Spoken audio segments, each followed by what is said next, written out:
Do you play a lot of solo in Dark and Darker? Have you ever wondered which class is the best? Today we'll be exploring that. I'll be going through the classes, their pros and cons, why you would want to play them, why you wouldn't want to play them, and yeah, let's get right into it. So starting off with the Barbarian, I'd probably rate him at about an A. He's pretty good, definitely not the best class ever, but pretty good. So he has the highest base health in the game, and it's a great class to use when you're starting out, when you're learning enemy movements, as you can take a hit and not die in like 1 or 2 hits.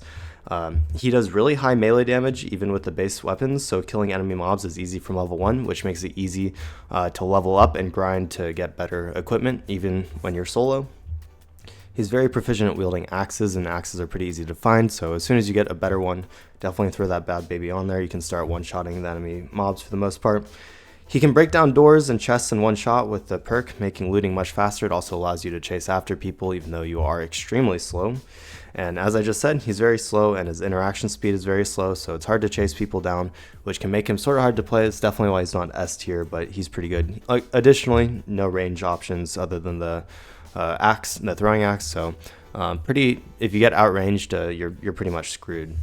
So the next one would be our fighter. I would put the fighter in S tier. The fighter is a really strong class. Even with the reduction to their physical damage in the recent update, they can still make a really high physical damage reduction build with their armor. They can wear some of the strongest armor in the game, and as I said, it was just nerfed, but there's still, you can get really high DR on them, and it makes it so you don't take much damage from mobs or other people unless they're magical. They can use any weapon in the game, including ranged weapons such as bows and crossbows, making them very versatile. You know, you can have a long sword or a shield and a sword, and you can also shoot people with a long bow, meaning that even if you're against a ranger or someone, you can shoot back and not just, it's really hard to push rangers down as a barbarian because they can just shoot at you while you're running at them, and you're so slow that they can back up, keep shooting you, and eventually you'll die unless you catch them off guard. Additionally, the fighter has an ability called, I think it might be Sprint, and it gives them a great boost in movement speed. The downside to the fighter wearing a lot of armor is, that takes away movement speed, but they have an ability that counters that by giving them movement speed, so they're really good at closing the gap with Sprint. And then additionally, if you have health problems, this is especially good when you don't have the money to buy health potions and stuff. They have another ability that allows them to sustain called Second Wind, and you get a large amount of health back.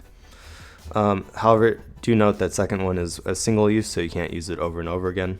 So some of the downsides, a lot of the fighter's kit is down to blocking and parrying, and that's pretty hard in this game, especially because it's directional, so you have to aim your block at the other person's sword or whatever. And additionally, when the fighter's movement ability is on cooldown, they're slow as frick. So definitely a great class. I'd say S tier for sure, especially when you're starting out. And if you're solo, I'd definitely suggest trying out the fighter class. Really strong there. Next comes the Rogue. Again, a pretty solid class, especially if you're playing solo. Lots of great abilities. So starting off, it's the fastest class both in movement speed and interaction speed, and it can do both magical and physical attacks with poison attacks. This makes it better against, say, like a fighter who has the really high physical damage reduction. You can do some magical damage with your poison and really tick them down. You can set up ambushes and also run away by going invisible. This is really important, especially if you're playing solo on one of the team maps. If you need to run away, the invisibility really helps with that. You can detect traps, making it a lot easier to learn the maps and where traps spawn. I'd say this is a great class to start out with. Probably not as good as the Barbarian or the Fighter, but still a pretty good class because as long as you get used to the fighting style, you'll get pretty good at dodging out of the way. And honestly, the easiest way to dodge out of the way is to use their double jump skill. You can double jump and jump backwards, and basically enemies will never ever hit you, especially with air strafe. It's just really strong. Even with the nerfs recently to it, double jump's still great. Additionally, they have a perk that allows them to lockpick infinitely, so you need lockpicks for locked chests, and if you miss the thing, then your lockpick breaks and you don't get the chest. The Rogue has an ability that allows you to pick as many chests as you want. The downsides are they do have low health, they have low weapon range unless you're using a rapier. However, the rapier does a lot less damage than their other weapons, and also they don't really have many ranged options anymore, as they can only use the throwing knives now. They used to be able to use the hand crossbow, but they recently changed it so that now as a rogue you cannot use the hand crossbow.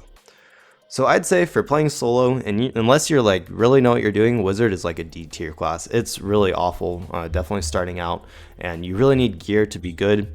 And I'd say that it's more of a team player class. You know, if you have a team to protect your front line, I mean, Wizard, it's just hard to play. So going into the Wizards things, they do have Fireball, can like 2-tap someone, it does a lot of damage. And also in like team games, Chain Lightning does a ton of damage to the enemy, though you can kill your teammates, so be careful with it.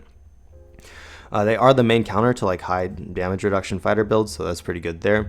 They also have powerful buffs such as invisibility and haste. So again, if you know what you're doing, Wizard can be very, very strong, but you need to really grind it up. And I'd say it's definitely hard if you're in the middle of a wipe and people are geared to be successful as a Wizard.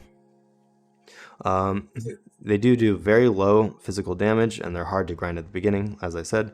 They're bad at hand-to-hand combat without gears, they just have the staff. They have the lowest health in the game, and they're pretty vulnerable during meditation. That's how you get your spells back. Unfortunately, as a Wizard, you don't have infinite spells.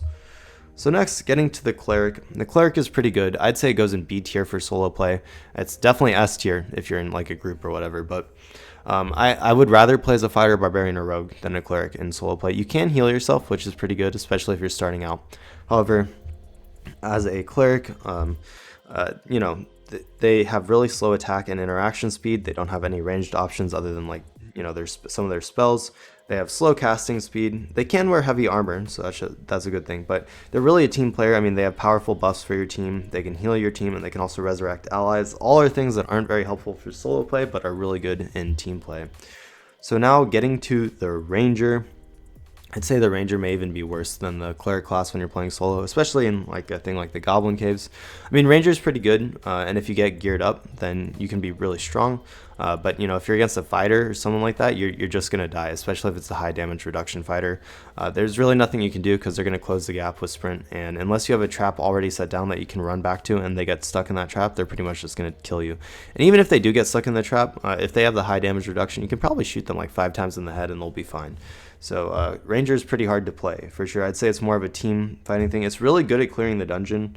Yeah, let's see. It's great at clearing mobs. You know, they have lower health, so you die pretty quickly. You do have to reload your quiver, which sort of sucks, honestly. And you also have to buy arrows and bolts, you know, at the start, which really, really sucks. Also, the stock bow sucks, and you need a longbow to do real damage, so it's rough leveling, especially if you don't have those longbows. Okay.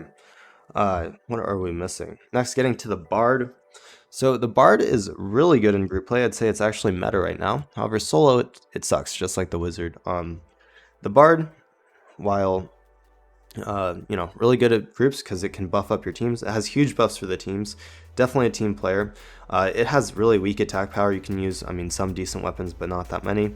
But you know, basically, you do play your music and make your team really strong, and they go kill people. And you can wear good gear, but you're not going to be the main killing machine. You're going to be the person who buffs up the main killing machines on your team. So definitely bad for solo play. Last but certainly not least, we got the Warlock, the new class that they're working on. I say that this class is severely underrated. I'd say it's actually up in S tier with the Fighter. If you haven't tried out Warlock yet, I'd suggest you definitely do. You can self-heal while doing damage to the enemy. It's called Curse of Pain, and you need, I think, Eternal Torment as well as your perk, and you get healed every time you cast it on the enemy, meaning that you can cast your spells infinitely. The way the Warlock works is you use like health to cast spells, but if you're gaining health back from the spells you cast, then you can obviously cast instantly. They also have a very high damage spell called Hellfire, which means that it can farm enemies faster than pretty much any other class in the game. You can pull all the enemies in class, line them up, cast Hellfire directly through them, and you pretty much will, I mean, you'll close to one-shot all of them, especially if you have gear. Hellfire does like something like 60 base damage. It's pretty insane. Additionally, they have an ability called Phantom, which allows them to go through different mobs and not take any hits from ranged or melee attacks. So that's really good early on. And if once you're more geared, you also have an ability that allows, I think it's like Corrupted Strike, and you deal like a 20 extra damage with your sword. So really good there as well. And as I said before, you can cast infinite spells as long as you have lifesteal. You have decent armor, movement speed, and interaction speed. They can use weapons such as the longsword or falcon. I'd say the best build is probably a falcon and a crystal ball, so you can cast spells and whack people with your falcon. And they can heal even quicker if you cast the Power of Sacrifice first and then Curse of Pain. Then you'll heal off of both ticks instead of just the tick of Curse of Pain. And if you stack magical healing onto your gear as well, then you will heal like crazy. So I'd say Warlock is severely underrated, absolutely nuts of a hero, and I think that's about how I do my solo tier list. Expect a group tier list coming in the next few days. I'll do the same thing, go through the classes, give their strengths and weaknesses. And I mean, you can obviously expect like Bard and Cleric to probably be S tier for that kind of thing. So anyways, I hope y'all enjoyed. This is my first tier list for Dark and Darker. Hit that like button if you did, and let me know in the comments below what you want to see next. I hope y'all have a wonderful day, and I'll see you next time. Good luck in your raids this week, guys. Thanks to my channel members, Jed, Hastrell, and Professor Oak for supporting my videos. I really appreciate it, and I hope all of y'all have a wonderful day. I'll see you next time.